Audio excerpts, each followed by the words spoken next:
한 권의 책은 끝났지만 질문은 아직 끝나지 않았습니다. 지금 그 이야기를 다시 시작합니다. 이상한 나라의 앨리스는 왜 계속 길을 잃었을까? 제1장. 이상한 나라의 문은 어디에서 열리는가? 토끼를 따라가던 한 소녀는 이상한 나라에 도착했습니다. 하지만 어쩌면 그녀가 들어간 곳은 새로운 세상이 아니라 우리 마음속이었는지도 모릅니다.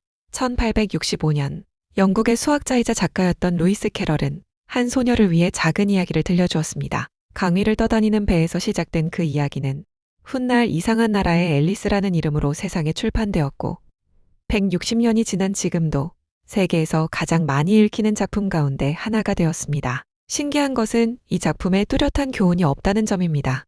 용감해야 한다는 이야기도 아니고 착하게 살아야 한다는 이야기만도 아닙니다. 주인공 앨리스는 특별한 모험을 통해 세상을 구하지도 않습니다. 그녀는 그저 계속 질문하고 놀라고 길을 잃을 뿐입니다. 그런데 사람들은 왜 이 이야기를 잊지 못했을까요? 그 이유를 이해하려면 먼저 이 작품이 태어난 시대를 살펴볼 필요가 있습니다. 19세기 영국 빅토리아 시대는 질서와 규칙을 무엇보다 중요하게 여기던 사회였습니다. 어른은 권위를 가져야 했고 아이들은 얌전하고 예의 바르게 자라야 했습니다. 학교에서는 정답을 외우는 교육이 중요했고 실수하지 않는 것이 미덕이었습니다. 세상은 모든 것에 이름을 붙이고 분류하고 정답을 찾으려 했습니다. 그런 시대에 이상한 나라의 앨리스는 우리에게 이런 질문을 건넵니다. 만약 세상이 논리대로 움직이지 않는다면, 만약 정답이 하나뿐이 아니라면, 만약 우리가 정상이라고 믿는 세상이 오히려 가장 이상한 세상이라면, 그래서 이 작품 속에서는 시간이 멈추고 말이 통하지 않으며 규칙은 계속 바뀝니다. 처음 읽는 사람에게는 그저 엉뚱한 동화처럼 보일 수 있습니다. 하지만 조금만 더 들여다보면 그 이상한 세상은 현실과 아주 많이 닮아 있습니다. 우리도 살아가면서 종종 이런 생각을 합니다. 왜 세상은 이렇게 돌아가는 걸까? 왜 모두가 당연하다고 말하는 것이 나에게는 이상하게 느껴질까? 나는 지금 제대로 가고 있는 걸까?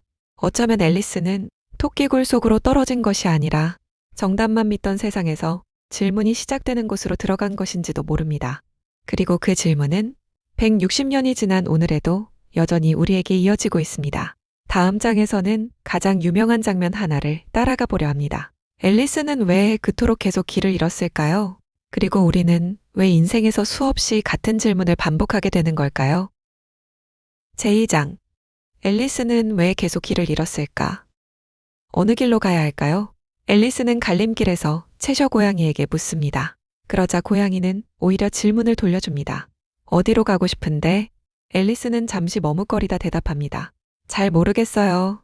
그러자 고양이는 이렇게 말합니다. 그렇다면 어느 길로 가든 상관없겠네.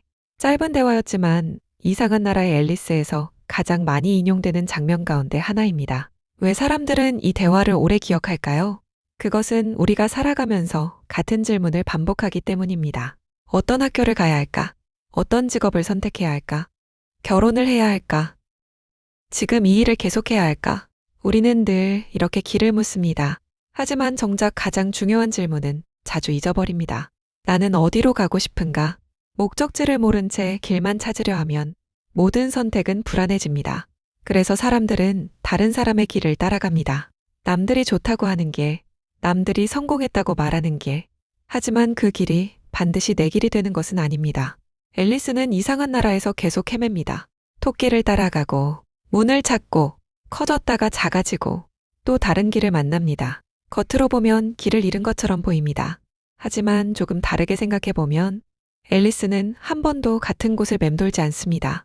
길을 잃을 때마다 새로운 사람을 만나고 새로운 질문을 듣고 조금씩 세상을 다르게 바라보게 됩니다. 어쩌면 길을 잃는다는 것은 방향을 잃는 것이 아니라 시야를 넓히는 과정일지도 모릅니다. 흥미로운 것은 이 작품이 쓰인 빅토리아 시대였습니다. 그 시대 사람들은 정해진 삶의 순서를 중요하게 여겼습니다. 좋은 학교, 좋은 직업, 인생에도 정답이 있다고 믿었던 시대였습니다. 그런 시대에 루이스 캐럴은 한 소녀를 끝없이 길 잃게 만들었습니다. 아마도 그는 이렇게 묻고 싶었던 것인지도 모릅니다. 정말 인생에는 모두에게 같은 길이 존재할까? 오늘날 우리는 훨씬 더 많은 선택지를 가지고 살아갑니다. 하지만 아이러니하게도 선택이 많아질수록 길을 잃었다고 느끼는 사람도 많아졌습니다. 지도는 넘쳐나지만 정작 목적지를 잃어버린 시대. 그래서 앨리스의 질문은 지금도 낯설지 않습니다. 우리는 길을 찾기 위해 살아가는 것이 아니라 나만의 길을 발견하기 위해 살아가는 것은 아닐까요? 다음 장에서는 이 작품 속 가장 이상한 인물들을 만나보려 합니다. 모자 장수, 3월 토끼, 하트 여왕. 그들은 정말 엉뚱한 등장인물일까요? 아니면 우리가 사는 세상을 비추는 거울이었을까요? 제3장. 이상한 사람들은 정말 이상했을까? 여기서는 모두가 미쳤어. 채셔 고양이는 아무렇지도 않게 말합니다. 그리고 덧붙입니다. 나도 미쳤고 너도 미쳤지. 처음 읽으면 웃음이 나오는 장면입니다. 하지만 조금만 생각해보면 이상한 질문 하나가 생깁니다. 정말 미친 것은 누구였을까요? 앨리스가 만나는 사람들은 하나같이 이해하기 어렵습니다. 모자 장수는 끝없는 티타임을 반복하고 3월 토끼는 대화의 앞뒤가 맞지 않습니다. 하트 여왕은 작은 실수에도 목을 베어라를 외칩니다. 누구 하나 정상처럼 보이지 않습니다. 하지만 루이스 캐럴은 단순히 엉뚱한 인물을 만들고 싶었던 것이 아니었습니다. 그들은 당시 사회를 비추는 풍자이기도 했습니다. 당시 영국은 산업혁명으로 눈부시게 발전하고 있었습니다. 기계는 쉬지 않고 돌아갔고, 공장은 더 빠르게 생산했고, 도시는 점점 커졌습니다. 사람들은 효율과 질서를 중요하게 생각했습니다. 하지만 그만큼 경쟁은 치열해졌고, 규칙은 점점 많아졌습니다. 모두가 바쁘게 살아가는데 정작 왜 그렇게 살아가는지는 묻지 않았습니다. 모자 장수의 끝나지 않는 티타임도, 시간이 멈춰버린 세계도 어쩌면 같은 하루를 반복하는 인간의 모습을 비춘 것인지 모릅니다. 하트 여왕 역시 마찬가지입니다. 그녀는 힘을 가졌지만 두려움이 많습니다. 그래서 자신의 권위를 지키기 위해 끊임없이 소리를 지르고 벌을 내리고 사람들을 통제합니다. 강한 사람처럼 보이지만 사실은 가장 불안한 사람이기도 합니다. 이런 모습은 시대를 넘어 지금도 낯설지 않습니다. 직장에서, 학교에서, 사회에서 우리는 여전히 권위와 경쟁, 속도와 성과를 중요하게 여기는 세상을 살아갑니다. 그래서 이상한 나라의 앨리스를 읽다 보면 이상한 나라가 낯설기보다 오히려 익숙하게 느껴질 때가 있습니다. 혹시 우리가 사는 세상도 조금은 이상한 나라가 되어가고 있는 것은 아닐까요? 그리고 여기서 한 가지 더 생각해 볼 것이 있습니다. 앨리스는 그들을 바꾸려 하지 않습니다. 그저 보고, 듣고, 질문합니다. 어쩌면 사람을 이해하는 첫걸음은 판단보다 질문일지도 모릅니다. 세상에는 이해되지 않는 사람이 많습니다. 하지만 조금 더 가까이 다가가 보면 그 행동 뒤에는 저마다의 이유와 시대가 숨어 있습니다. 그래서 이상한 나라의 앨리스는 이상한 사람들의 이야기가 아니라 우리가 서로를 얼마나 쉽게 이상하다고 단정하는지를 묻는 이야기인지도 모릅니다. 다음 장에서는 조금 더 깊이 들어가 보겠습니다. 왜 하필 빅토리아 시대였을까요? 그리고 왜 루이스 캐럴은 어린아이의 눈을 빌려 그 시대를 바라보았을까요? 제4장. 왜 하필 그 시대의 앨리스였을까? 모든 명작은 우연히 태어나지 않습니다. 그 작품이 필요했던 시대가 있었기 때문입니다.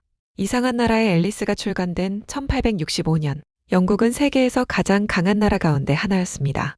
산업혁명은 세상을 빠르게 바꾸고 있었고, 철도는 도시와 도시를 연결했으며, 공장은 밤낮 없이 돌아갔습니다. 사람들은 이전보다 훨씬 풍요로운 삶을 살게 되었지만, 동시에 이전보다 더 많은 규칙 속에서 살아가게 되었습니다. 시간을 지켜야 했고, 예절을 배워야 했으며, 정답을 맞춰야 했습니다. 특히 아이들은 작은 어른처럼 행동하기를 요구받았습니다. 예의 바르고, 조용하고, 말을 잘 듣는 아이가 좋은 아이였습니다. 동화조차 아이들을 가르치기 위한 도구인 경우가 많았습니다. 착하게 살아라, 거짓말하지 마라, 부모님 말씀을 잘 들어라. 이처럼 대부분의 이야기에는 분명한 교훈이 있었습니다. 그런 시대의 루이스 캐럴은 아주 이상한 책을 세상에 내놓았습니다. 이 책에는 정답이 없습니다. 누가 옳은지도 알 수 없습니다. 등장인물들은 엉뚱한 말만 하고 규칙은 계속 바뀌며 질문은 끝없이 이어집니다. 당시 사람들 가운데는 이 작품을 이해하지 못한 사람도 있었습니다. 도대체 아이들에게 무엇을 가르치려는 책인가? 하지만 바로 그 점이 이 작품의 새로운 시작이었습니다. 루이스 캐럴은 아이들에게 정답을 주려 하지 않았습니다. 대신 스스로 생각할 기회를 주었습니다. 어쩌면 그는 말하고 싶었던 것인지도 모릅니다. 세상은 언제나 정답대로 흘러가지 않는다고, 질문하는 아이가 암기만 하는 아이보다 더 멀리 갈 수도 있다고. 160년이 지난 지금 우리는 그 시대보다 훨씬 많은 정보를 가지고 살아갑니다. 휴대폰 하나만 열어도 수많은 답을 찾을 수 있습니다. 하지만 이상하게도 답은 많아졌는데 생각하는 시간은 줄어들었습니다.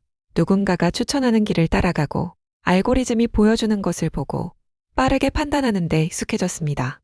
그래서 이상한 나라의 앨리스는 오늘날에도 여전히 새로운 질문을 던집니다. 당신은 스스로 생각하고 있습니까? 아니면 누군가가 만들어 놓은 정답 속을 걷고 있을 뿐일까요? 어쩌면 이상한 나라는 오래전에 사라진 세계가 아닙니다. 생각보다 훨씬 가까운 곳, 우리가 살아가는 오늘일지도 모릅니다. 다음 장은 이 책의 마지막 질문입니다. 우리는 왜 평생 자신의 길을 찾아 헤매는 걸까요? 그리고 이상한 나라의 앨리스는 그 질문에 어떤 답을 남기고 있을까요? 제5장. 우리는 모두 한 번쯤 이상한 나라를 살아간다. 어쩌면 우리는 모두 앨리스였습니다. 다만 그 사실을 잊고 살아갈 뿐입니다. 살아가다 보면 누구나 한 번쯤 길을 잃습니다. 어떤 선택이 맞는지 몰라 망설이기도 하고 남들이 가는 길을 따라가다가 문득 이 길이 정말 내 길일까? 라는 질문을 하기도 합니다.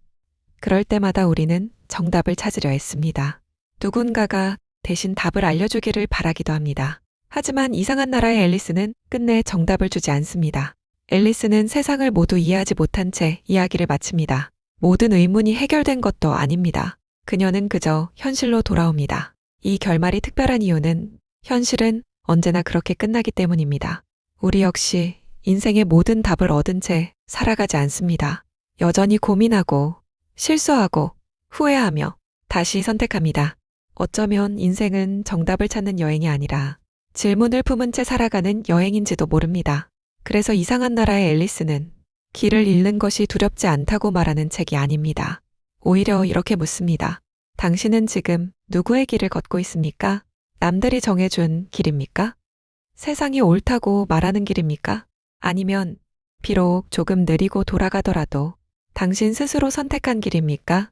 루이스 캐럴은 정답을 가르치지 않았습니다. 그는 질문하는 힘을 믿었습니다.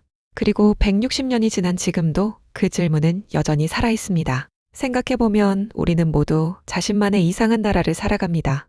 누군가는 꿈을 찾아 헤매고, 누군가는 사랑을 잃고, 누군가는 다시 시작할 용기를 찾습니다. 그 과정에서 수없이 길을 잃었다고 생각합니다. 하지만 뒤돌아보면 그때의 방황이 지금의 나를 만들었습니다. 토끼굴로 떨어진 순간이 없었다면 앨리스는 결코 이전의 앨리스로 돌아갈 수 없었을 것입니다. 우리도 마찬가지입니다. 인생에서 가장 낯설었던 시간이 가장 소중한 배움이 되는 순간이 있습니다. 그래서 이상한 나라의 앨리스는 환상 속 모험 이야기가 아니라 낯선 세상을 통해 결국 자기 자신을 만나게 되는 이야기입니다. 그리고 어쩌면 이 책이 지금까지도 사랑받는 이유는 단 하나일지도 모릅니다. 우리 모두가 여전히 자신의 길을 찾고 있기 때문입니다. 길을 잃은 사람만이 새로운 길을 발견할 수 있습니다. 혹시 지금 당신도 길을 잃었다고 느끼시나요? 그렇다면 너무 서두르지 마십시오. 어쩌면 당신은 길을 잃은 것이 아니라 아직 당신만의 길을 만나고 있는 중인지도 모릅니다. 우리는 이야기를 읽은 것이 아니라 질문 하나를 마음에 남겼습니다. 그 답은 여러분의 삶 속에서 계속 이어질 것입니다.